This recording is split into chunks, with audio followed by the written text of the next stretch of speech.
게으르지 말고 열심을 품고 주님을 섬기시기 바랍니다. 한번 해보실까요? 게으르지 말고 열심을 품고 주님을 섬기시기 바랍니다. 모든 하나님의 말씀은 다 능력이 있고 그래서 사람을 구원하고 변화시켜 줍니다. 그런데 특별히 잠언은 사람의 성품을 변화시키고 사람의 삶을 풍성하게 바꾸어주는 놀라운 능력이 있습니다. 우리가 잘 아는 치크필레의 창업자 트루엣 캐시는 잠언 22장 1절에서 큰 은혜를 받았다고 합니다. 명예가 재산보다 더 중요하다, 낫다 하는 말씀 한마디에 감동을 받고 은혜를 받아서 그 말씀을 근거해서 묵상하고 묵상하는 중에 신앙 철학을 갖게 되고 그것을 가지고 기업을 경영하는 경영 철학을 만들어서 치크필레를 세계적인 기업으로 성장시키게 된 것입니다. 트루엣은 1967년도에 아틀란타에 1호점 치크필레를 오픈했습니다. 그리고 지금은 1800개 이상의 지점을 가진 거대한 세계적인 기업으로 성장시킨 것입니다. 그는 60억 달러가 넘는 자산을 가진 세계 15번째 부자로 지난번에 팝스 잡지가 선정을 했습니다. 이 캐티는 말하기를 나는 가난을 끊어내는 방법을 배웠다. 나는 가장 좋은 경영 원리와 성경의 원리가 충돌되는 것을 전혀 느껴본 적이 없다. 성경 그 말씀대로 주일에 문 닫는 것은 내가 만든 어떤 경영 원리보다 가장 큰 전략이었다. 나는 나의 원리와 우선 가치를 포기하고 버리면서까지 경제적인 성공을 위해서 노력한 적이 없다. 예수님 말씀하셨다. 주는 것이 받는 것보다 복이 있다 하셨다. 이런 너무나 귀한 말씀이 있는데 왜 우리는 최선을 다하지 않는가? Why not your best? Why not? 이렇게 강조를 했습니다. 그는 성경을 공부하고 묵상하는 중에 인생 철학을 만들었어요. 그 인생 철학은 6가지, 7가지로 정리되는데 먼저는 좋은 청지기가 되라. 내가 모든 것의 주인이 아니라는 거예요. 하나님께 맡김 받은 청지기라는 거예요. 두 번째로 좋은 관계를 오랫동안 쌓고 유지해라. 사람들은 너무나 쉽게 상처 주고 갈등하고 헤어지고 배반하고 그런다는 거예요. 좋은 관계를 오랫동안 유지해라는 거예요. 그 다음에 친절을 베풀어라. 예수님의 마음으로 온유하고 겸손하게 친절을 베풀고 그리고 내게 주어진 개인의 책임을 최선을 다하라는 거예요. 그리고 직책의 권력을 넘어서 권한을 넘어서 개인적인 영향력으로 사람을 움직여라. 그리고 모든 일을 펀하게 즐겁게 기쁘게 해라. 그렇게 말했습니다. 사람들이 이 트루엣 캐시를 만나서 얘기하고 그를 보면서 이 사람이 이런 사람이다라고 특징을 정리를 했는데 그게 그 본사에 가면 벽에 쫙 글씨를 써져 있어요. 한번 본사의 그 비전에 그 다음에 영상 사진을 보여주세요. 저게 트루엣 캐시 회장의 집무실입니다. 지난번에 방문했는데 저기 철학들이 다 벽에 붙어져 있습니다. 사람들이 트루엣 캐시가 어떤 사람인가? 먼저 그는 모험적인 믿음을 가진 사람입니다. 그 다음에 그는 신실하고 아주 정중한 인격을 가진 사람입니다. 한 번도 그 사람과의 대화할 때 불쾌하거나 마음 상하는 법이 없다는 거예요. 사람을 배려한다는 거예요. 그리고 변치 않는 종으로서 종의 모습으로 섬기는 사람입니다. 그렇게 섬기려고 한다는 거예요. 그리고 영향력 있는 겸손한 사람이라는 거예요. 감동을 준다는 거예요. 그리고 항상 웃으면서 힘든 일을 열심히 하는 사람이라 24시간 비즈니스를 돌아가게 했다는 거예요. 그런데도 한 번도 찡그리고 한 게 없이 계속 웃으면서 일했다는 거예요. 이기적이 아니라 동정심을 가지고 베푸는 사람이었다. 사람들 그렇게 트루엣 캐시를 보고 평가를 했습니다. 이 트루엣 캐시 회장이 변화되고 이렇게 영향력 있고 감동 있고 그리고 기업을 세계적으로 키우는 이런 리더십이 있는 사람으로 바꿔졌는데, 이분이 제일 감동받은 성경은 잠언이라는 겁니다. 잠언. 그래서 우리가 잠언을 더 깊이 배우고 묵상하고 체험을 해야 됩니다. 잠언은 거듭난 하나님의 백성들이 삶을 어떻게 경영해야 그 삶이 하나님 나라의 풍성함으로 가득 채워지게 될 것인가, 어떻게 하면 성품이 구체적으로 변화되고 어떻게 하면 관계가 축복된 관계로 바꿔질 수 있는가를 잠언이 가르쳐 주는 것입니다. 여러분, 잠언을 더 깊이 묵상하고 배우게 되기를 바랍니다. 체험하게 되기를 주의 이름으로 축원합니다. 아멘. 예수님께서는 우리가 생명을 얻고 더 풍성히 얻게 하기 위해서 이 세상에 오셨다 그랬어요. 그래서 예수님이 십자가에서 죽으시고 부활하신 거예요. 그 이유는 뭐냐? 목적이 뭐냐? 우리에게 영원한 생명을 얻게 하고 더 풍성히 누리게 하기 위해서 이 땅에 오셔서 죽으시고 부활하신 것입니다. 그럼에도 불구하고 2000년 역사가 흘러갔지만 아직도 수많은 사람들이 예수를 모르고 예수의 복음을 모르고 예수를 믿어서 영생을 얻지 못하고 죄악의 길로 달려가다가 멸망당하고 있는 것입니다. 일부 많은 사람들은 또 예수를 믿고 구원받았다고 말하지만 정작 하나님 나라의 풍성한 삶은 누리지 못하고 죽은 다음에 천국 갈 거예요, 죽으면 천국 가겠지, 그런 막연한 확신을 가지고 살 때가 너무나 많이 있는 것입니다. 얼마나 영적으로 볼 때 안타까운 일인지 모릅니다. 우리가 헌신하고 더욱 영적으로 분발을 해서 복음을 더 넓게 전해야 될 줄 믿습니다. 그리고 내가 먼저 이 복음을 누리고 살아야 됩니다. 예수 믿으니까 이렇게 내 성품이 달라지더라, 우리 가정이 이렇게 달라지더라, 내 인생이 이렇게 풍성해지더라. 복음은 누리는 것입니다. 그 은혜와 풍성함을 누리고 다른 성도들과 여러 사람들을 섬겨야 되겠습니다. 섬기면서 이 복음으로 양육하고 믿음을 바로 잘 세워주는 우리 세안교회가 되기를 주님의 이름으로 축원합니다. 우리가 예수 안에서 풍성한 삶을 살지 못하는 이유가 있다고 하면 그 가운데 가장 큰 것이 뭐냐? 게으름 때문입니다. 영적인 게으름. 잠언은 하나님 나라 백성들이 풍성한 삶을 살아야 할 때, 살기를 원할 때 정말 더 깊이 연구하고 묵상해야 할 보화와 같은 말씀들로 가득 차 있습니다. 잠언을 보면 특별히 10종류의 사람을 경계합니다. 첫 번째, 미련한 자 되지 마라. 두 번째, 게으른 자 되지 마라. 그 다음에 말 많은 자 되지 마라. 이런 사람 조심해라. 또 분노를 조절하지 못하는 자, 이 사람 조심해라. 이런 사람 되지 마라. 교만한 자, 이런 사람 되지 마라. 정력에 사로잡혀 사는 사람, 이런 사람 되지 마라. 믿지 못하는 불신자, 그리고 배반하는 자, 인색한 자, 두루 다니면서 말로 사람 관계를 다 이간질하고 깨지게 만드는 그런 사람 되지 마라. 그런 사람을 삼가하고 조심해라. 이렇게 말씀을 합니다. 사랑하는 여러분, 특별히 오늘은 게으른 자, 여기 초점을 맞추겠는데 다 같이 합시다. 게으른 자가 되지 말고 열심을 품고 주님을 섬기자. 저는 이 말씀을 오늘 설교하기로 하나님이 감동을 주셔서 정한 다음에 생각을 해보니까 아차차, 우리 세안교회 교인들하고는 게으르다는 말이 별로 어울리지 않는 거 아닌가. 이민 와서 이민 생활에 만만치가 않아요.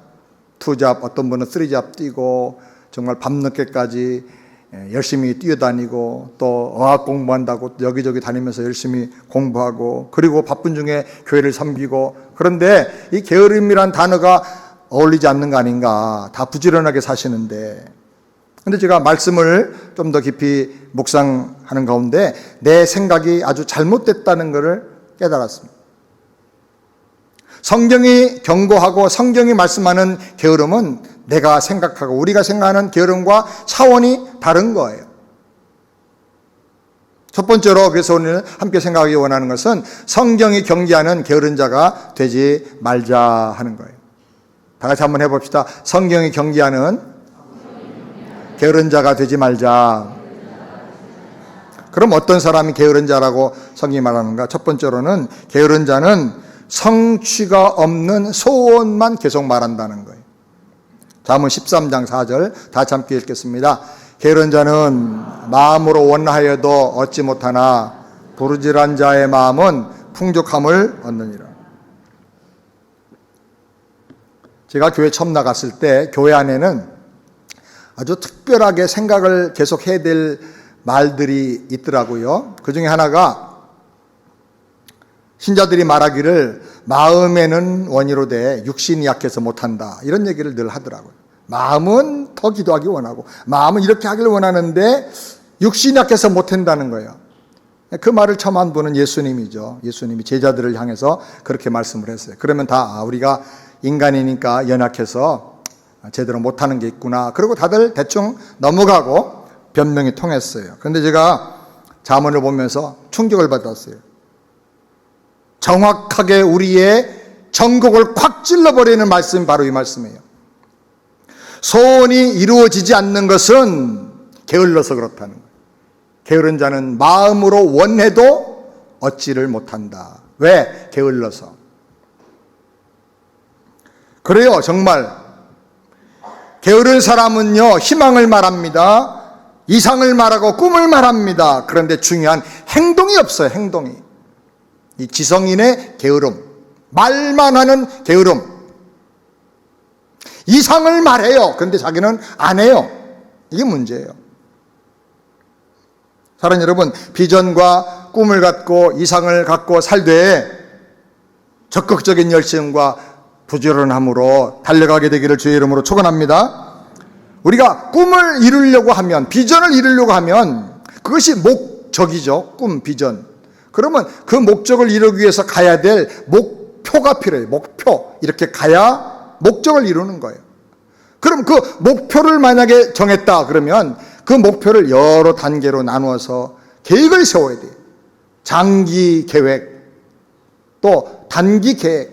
내가 언제까지는 이렇게 여기까지 가겠다. 그래서 방법을 생각하고, 그 다음에 내가 힘이 없으면 어떤 사람과 의논하고 어디 가서 훈련받고 이렇게 해서 하겠다. 이렇게 해서 전략을 짜야 그 목표를 이룰 수가 있는 거예요. 꿈이 이루어지는 거예요. 꿈만 얘기해가지고는 안 되는 거죠. 행동이 없는 꿈, 그건 사람을 몽상가로 만들어버려요. 말로만 때우는 사람이 되지 말고, 꿈쟁이가 되지 말고, 이상과 꿈만 말하지 말고, 그 꿈을 향해서 목표를 정하고 단계별 계획을 세우고 전심전력해서 달려나가는 저와 여러분 되기를 주의 이름으로 축원합니다.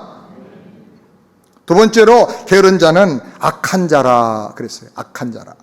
마태복음 25장 26절 다 같이 보겠습니다. 그 주인이 대답하여 가로되 악하고 게으른 종아, 나는 심지 않은 데서 거두고 해치지 않은 데서 모은 줄을 내가 알았느냐. 달란트 비유를 설명하면서 주님이 직접 하신 말씀입니다. 게으른 자는 악한 자다, 이렇게 주님이 말씀하셨어요. 왜 게으른 게 악한 것인가? 기회를 낭비하죠. 자원을 낭비하죠. 중요한 책임을 다 회피하지요. 하나님의 뜻을 거부하지요. 주신 달란트를 땅에 묻어놨어요. 게으름은 아무것도 안 하고 행동하지 않아서 그냥 나만 그대로 자리 지키고 있는 게 아니에요. 그걸로 끝나는 게 아니고 하나님께서는 그것을 악하다라고 말하는 거예요. 세월호 선장이 다 배에서 나오시오, 구명보트를 입으시오, 빨리 탈출하시오 라고 말해야 되는데 게을러서 안 했어요. 그게 악한 거예요. 수많은 사람 죽었잖아요. 나에게 주어진 사명이 있는데, 책임이 있는데 안 하고 게으름 피우면 그게 수많은 사람을 죽일 수도 있다는 거예요. 죽일 수도. 의사가 수술을 해야 되는데 그 시기를 놓치고 자꾸 그냥 약만 발라줘서 죽었다 그러면 그 판단 미숙으로 게으른 생각 때문에 사람이 죽는 거죠. 그래서 게으름이 아주 큰 악이다.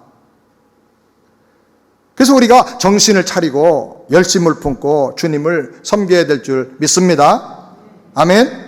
그 다음에 세 번째로 게으른 자는 지배받고 끌려다닌다는 거예요. 잠언 12장 24절 다 같이 함께 읽겠습니다.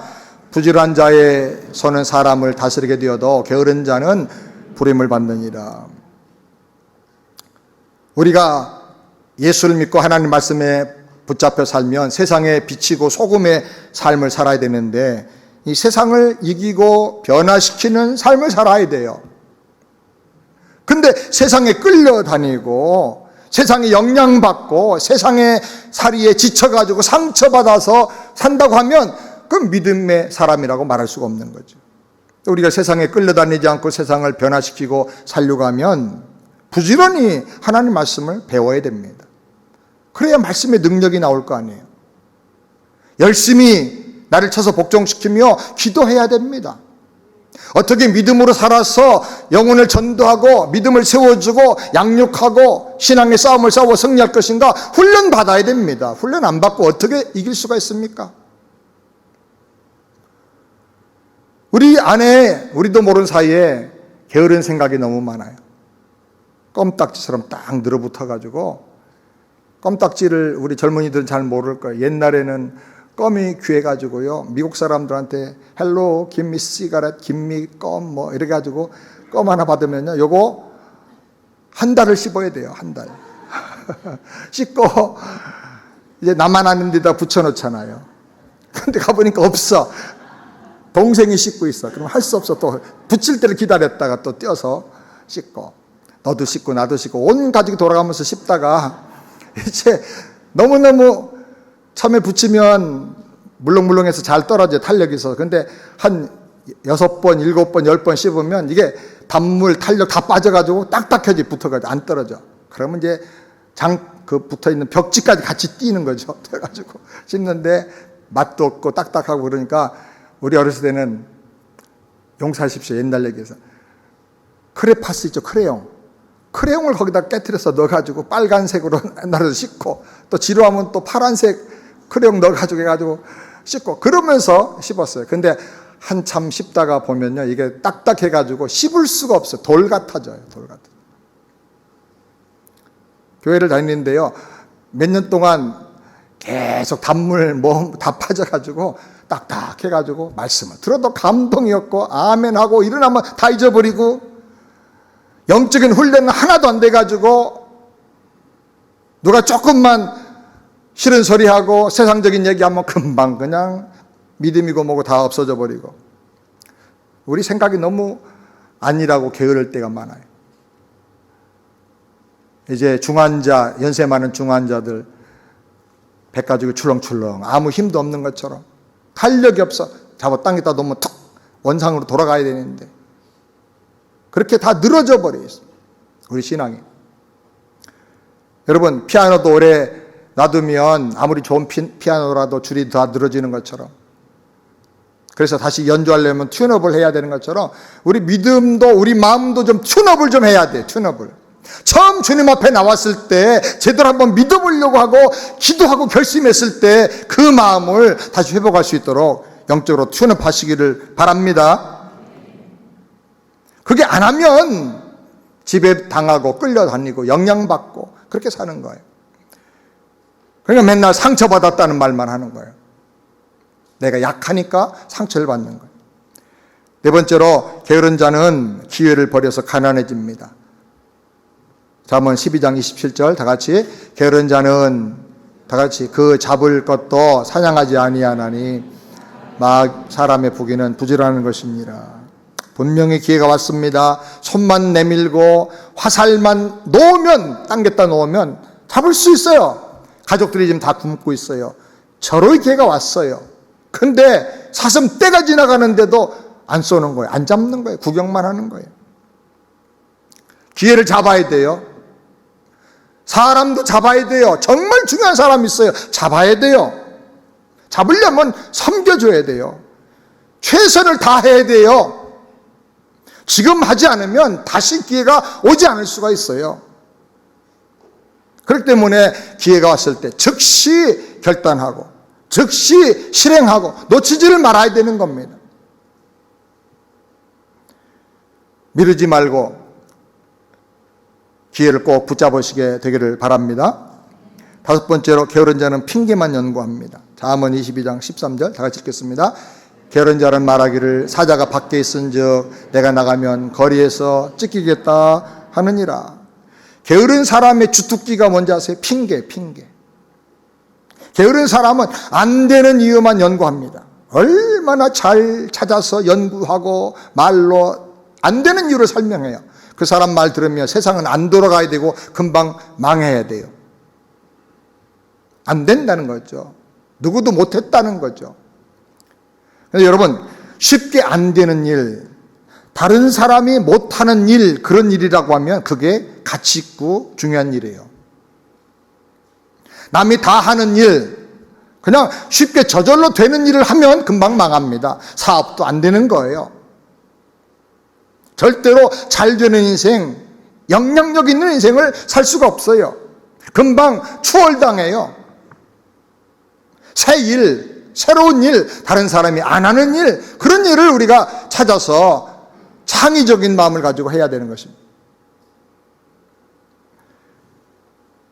지난번에 임창빈 회장, 달톤의 회장이 왔다 가서 말씀을 하셨는데, 그 중에 제가 몇 가지 마음에 탁 건지고 늘 기억하는 것은, 공부를 하고 캘리포니아에서 좋은 직장 잡을 수도 있고, 거기가 젊은이들 놀기 좋고 거기가 재밌는 게 많은데 달톤의 시골에 왔다는 거예요. 조지아 정말 시골인 달톤까지 왔는데, 왜냐니까 거기는 아시안도 한 사람도 없고 젊은이들이 없다는 거예요. 내가 가면 유일한 사람이고 나에게 기회가 온다는 거죠. 그래 왔다는 거예요. 그 정신, 그 프론티어 정신, 창의적인 정신. 아, 이게 대기업을 일궈내는 사람은 다르구나. 여러분, 핑계를 연구하지 말고 다른 사람이 못하니까 내가 한번 해보겠다, 잘 안 되니까 내가 끝까지 한번 밀어붙이겠다, 그런 마음을 가지시게 되기를 바랍니다. 아멘 안 하세요? 저 같으면 일어나서 아멘 할 것 같은데, 그렇게 살기만 하면 되잖아요. 여섯 번째로, 게으른 자는 고용주가 몸서리치면서 내버리게 된다는. 잠언 10장 26절 너무나 재밌는 말, 다 같이 읽겠습니다. 게으른 자는 그 부리는 사람에게 마치 이에 초 같고 눈에 연기 같은 일을. 중요한 일을 맡겼는데 며칠 지나도 소식이 없고 몇 달이 돼도 아무 변화가 없어. 그러면 고용주는 고민하는 거죠. 이 사람 언제 내보내야 될까? 언제 이 사람을 내보내야 잘 내보내는 것이 될까? 고민하는 거예요. 이런 사람을 성경은 말하기를 그 사람은 이에 초 같다. 이에 빙초산이 묻어봐야 어떻게 됩니까? 이가 싫어가지고 막 어쩔 줄을 모르고 침을 뱉어. 너무 쉬어서 몸소리치면서 내뱉는단 말이에요. 그런 사람은. 또 눈에 연기 같다. 옛날에 시골에서 장작불 떼고 불 지피다 보면 연기를 많이 마시는데, 연기가 막 나면요 좀 피해보지만 너무 많이 나면 막 사정없이 눈에 들어오면 눈을 뜰 수가 없어요. 눈을 감고 숨을 참고 돌아서 뛰쳐나가는 거예요. 안 보는 거예요. 다른 데로 가버리는 거예요. 견딜 수 없어서 피해버릴 수밖에 없는 그런 사람이 된다는 거죠. 사랑하는 여러분, 우리가 하나님 앞에서 이렇게 악하고 게으른 자가 되면 안 될 줄 압니다. 주신 믿음과 말씀, 사명 감당하는 착하고 충성된 종들이 되기를 바랍니다. 우리가 세상에서, 직장에서, 일터에서도 어디를 가든지 더 좋은 대우를 해줄 테니까 직장 옮길 생각하지 말고 평생 나와 같이 지내자, 그런 말 들을 수 있는 사람이 돼야 돼요. 월급이 아깝고 이 친구 뭐 어디 아파가지고 어디 그만두는 일이 없나, 내가 쫓아내지는 못하겠고, 그러면 안 되는 거예요. 스몰 비즈니스하는 우리 성도님들 가끔 만나보면 일하는 사람에 대한 속상한 얘기를 가끔 할 때가 있어요. 정말 사람이 많은데 정말 쓸 사람은 없다고 그래요. 어떻게 그렇게 쉬는 시간은 정확하게 지키는지, 그리고 어떻게 이렇게 밥 먹을 때는 행동이 빠른지, 그리고 돌아와야 되는데 안 돌아오는 거 자꾸 늦추고 핑계가 많고 말은 잘하는데 일은 안 하고 더 있어라, 떠나지 말아라, 붙잡는 사람이 되기를 바랍니다. 일을 다 맡겨줘도 되겠다. 그런 사람이 돼야 돼.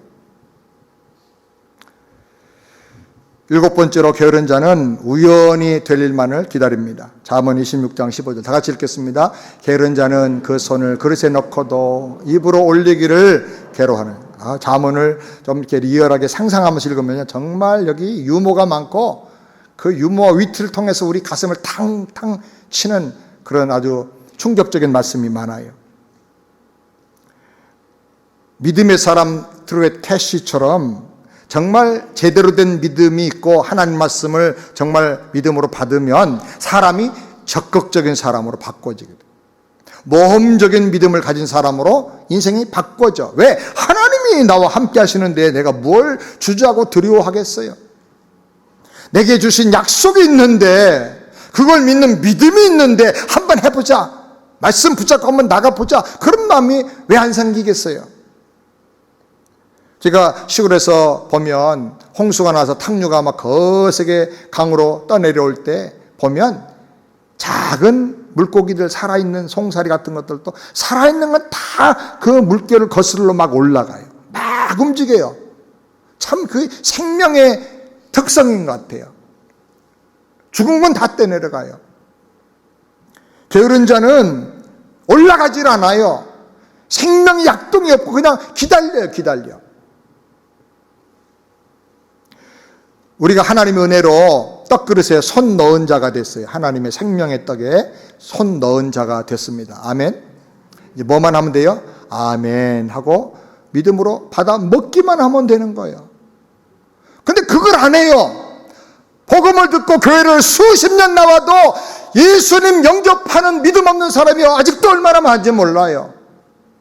너무나 답답한 거죠. 능력의 말씀, 축복의 말씀 믿고 한 발짝만 뛰면 하나님이 함께 하실 텐데 이거는 못하는 거예요. 부들부들 떨고.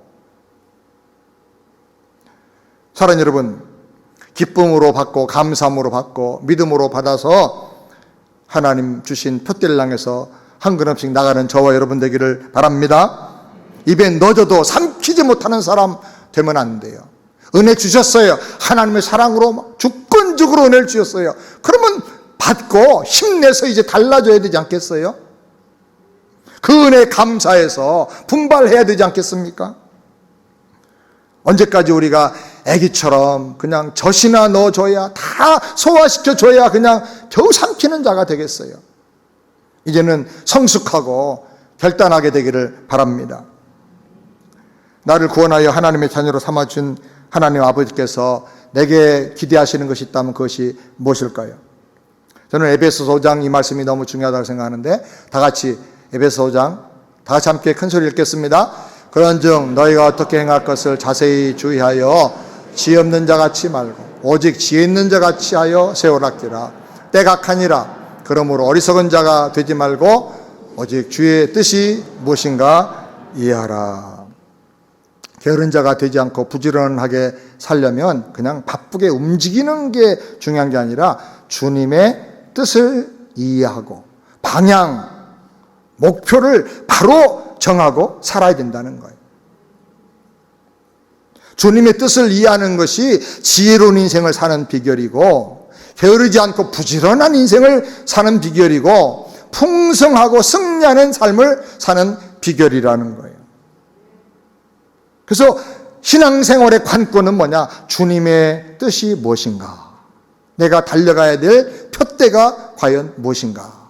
이걸 바로 알고 정해야 돼요. 여러분 다 동의하십니까? 그러면 두 번째로 우리가 게으르지 말고 하나님의 뜻을 알고 열심히 살아야 되겠는데, 그럼 주님의 뜻이 뭔가?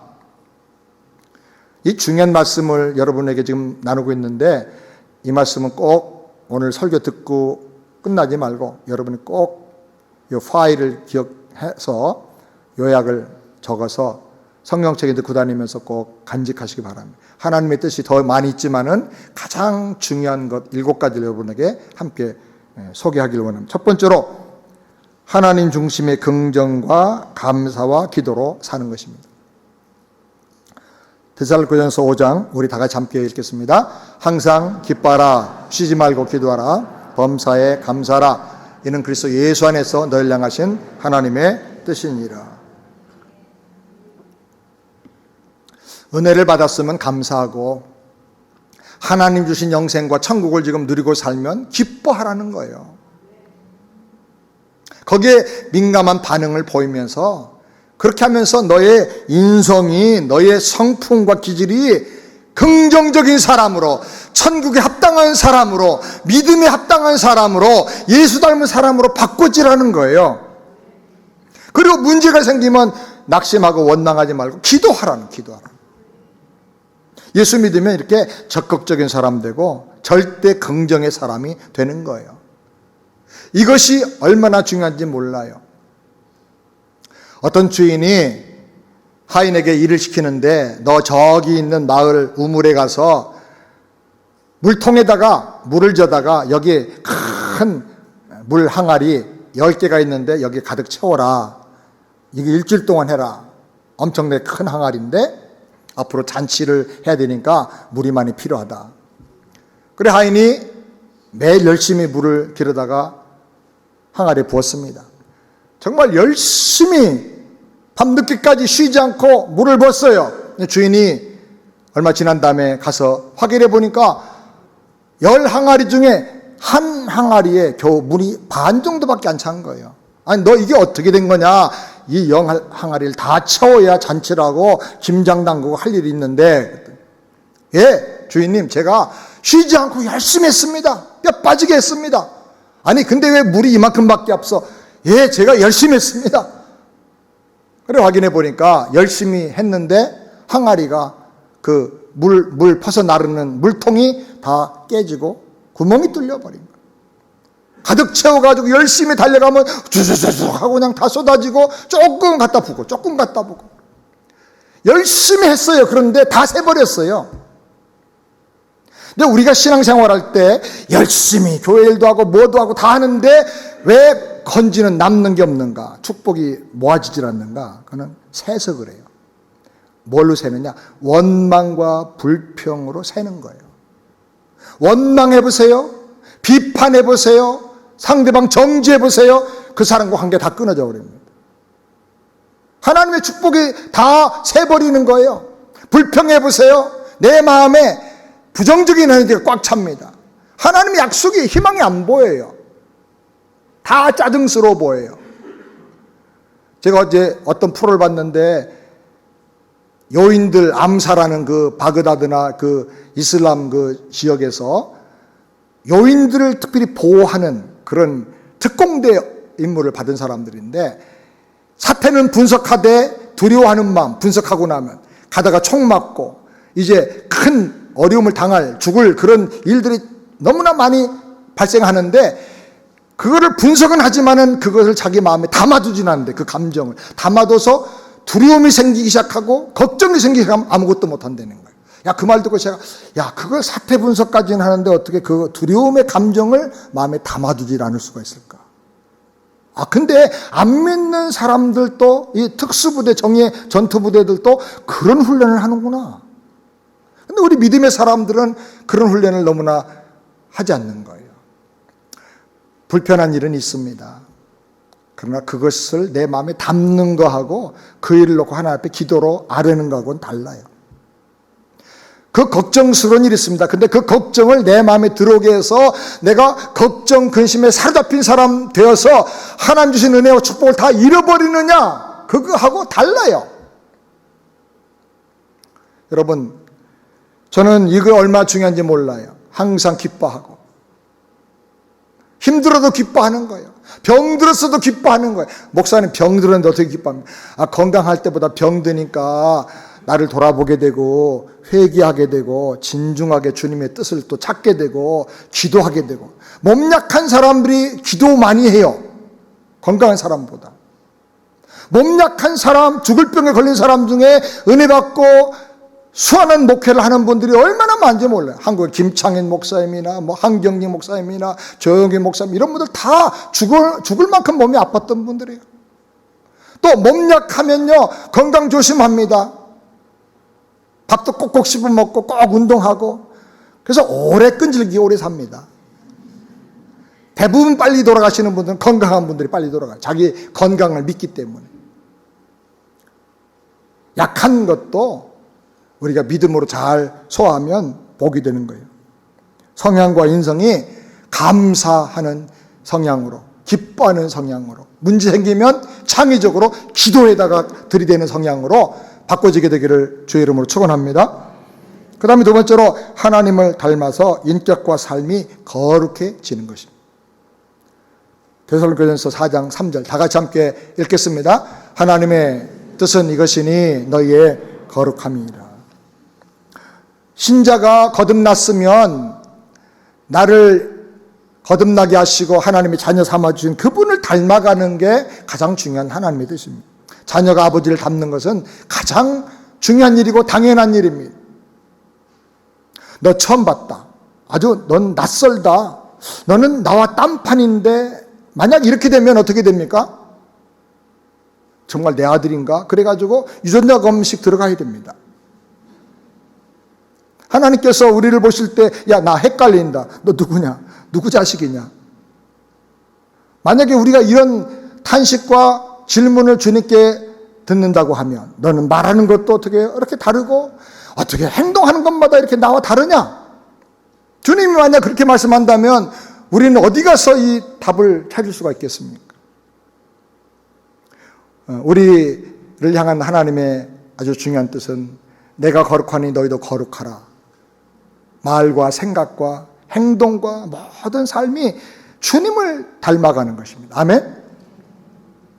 그 다음에 세 번째로 사람이 근심해서 회개하고 구원에 이르는 것이 하나님의 뜻입니다. 고린도후서 7장 10절 다시 읽겠습니다. 하나님의 뜻대로 하는 근심은 후회할 것이 없는 구원에 이르게 하는 회개를 이루는 것이요. 사람이 근심해서 자기를 돌아보고 자기를 부정하고 회개하게 되고 구원에 이르게 된다고 하면 그것이 바로 하나님의 뜻이라는 거예요. 돈이 많아도요 이렇게 될 수 있어요. 돈 많이 벌어보니까 아무것도 소용이 없습니다. 돈 많아도 행복이 오는 게 아니군요. 돈 많이 번 다음에 회개하고 기도하는 사람이 있어요. 주님 영접한 사람. 근데 어떤 사람은 돈 다 잃어버린 다음에 그걸 깨달아서 회개하고 주님께로 돌아와요. 그 걱정 근심 없이 사는 것보다 그게 복이다라는 거예요. 여러분 너무 사업이 잘 되고 장사가 잘 되고 직장이 편하고 애들도 너무 잘 크고 내 몸도 너무 건강하고 부부간에도 너무 금실이 좋아가지고 중요한 가장 결정적인 걱정 근심 한 번도 안 하고 살다가 보이는 세상이 전부인 줄 착각하고 살다가 하나님 믿을 기회 신앙생활 잘할 기회 놓치고 살다가 구원도 받지 못하고 영원히 하나님의 심판 안에 들어간다면 그 삶 정말 불쌍한 인생이에요. 차라리 조금 부족하고 조금 가난하고 조금 병들고 조금 힘든 일이 있어가지고 그 일 때문에 걱정하고 근심하고 기도하면서 하나님을 의지해서 은혜 받는 게 더 나아요. 그게 하나님의 뜻이라는 거예요.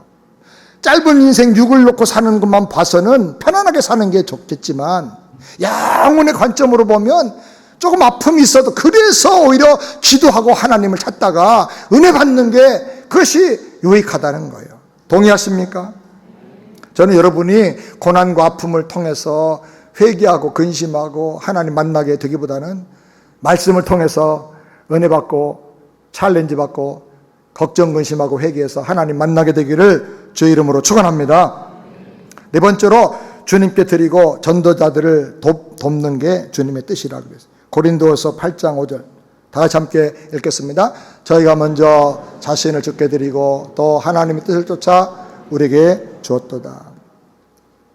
주님께 자기 자신을 드리고 감사해서 은혜가 너무나 감사해서 기뻐서 드리고 그리고 하나님의 뜻을 따라서 전도자들 그 당시 사도들 선교사들을 돕고 그들에게 필요한 것들을 다 제공하고 나누어 줬다고 성경은 칭찬을 하고 있습니다. 그렇게 한 것이 바로 하나님의 뜻을 따라 한 것이다라는 거죠.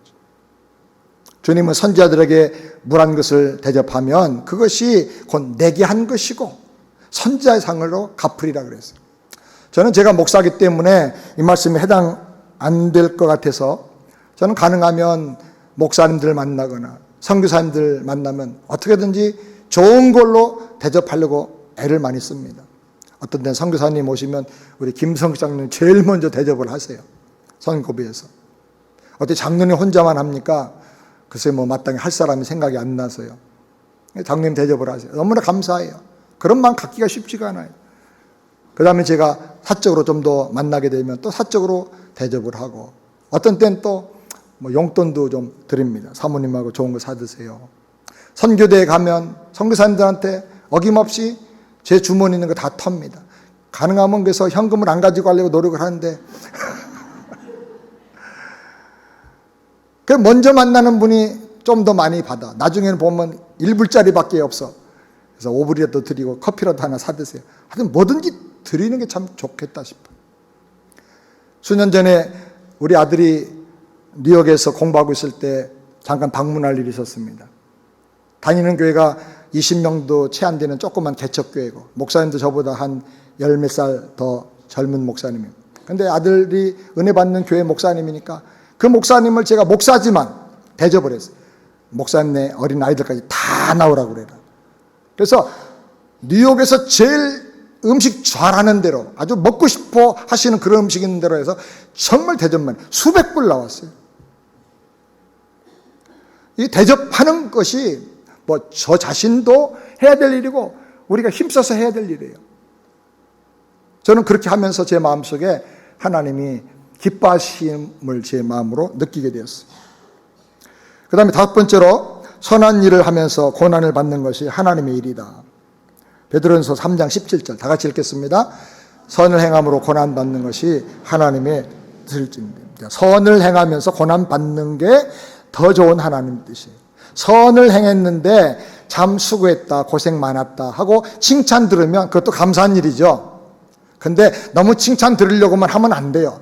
선을 행했으면 나팔 불고 다니면 안 돼.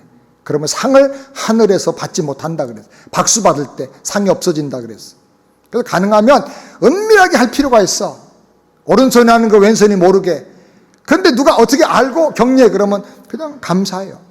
근데 선을 행했어. 정말 나는 주님을 위해서 헌신했어. 그런데 욕이 돌아와, 고난이 돌아와, 이상한 말이 돌아와. 그러면 열받고 상처받으면 안 돼요. 이게 진짜 상 받는 거예요. 할렐루야. 아멘 좀 하세요. 네, 아멘 해요.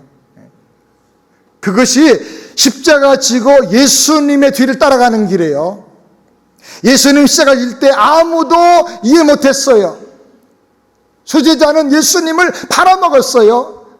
또 수지자는 예수님을 부인하고 저주했어요. 다 도망갔어요. 그러나 주님은 묵묵히 그 길을 가셨어요. 너희가 자기 십자가를 지고 내 뒤를 따르지 않으면 내게 합당치 않다 그랬어요. 목회자도 성도들이 이해해주고 기도해주기를 바라지만요, 그것만 바라고 목회하면 목회 2, 3년도 못합니다.